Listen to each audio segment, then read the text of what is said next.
Welcome in the quick tutorials. In this video I want to show you how we can overlay a video in a Hitfilm Express 12, and it's really pretty easy. So all you need is 2 clips or 2 videos, and I will paste it under it, and you need to have them right below. So this is the first one and this is the second one.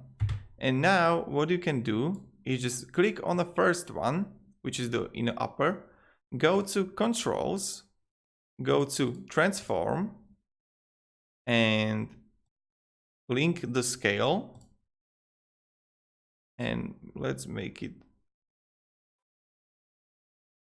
shorter or bigger, smaller I mean, or you can just play around it like that and you can make it with mouse. You can paste it in a corner if you want, and let's play it. So this is how we overlay a video in a Hitfilm Express 12. Hope this video was helpful. Thank you very much everybody, and goodbye.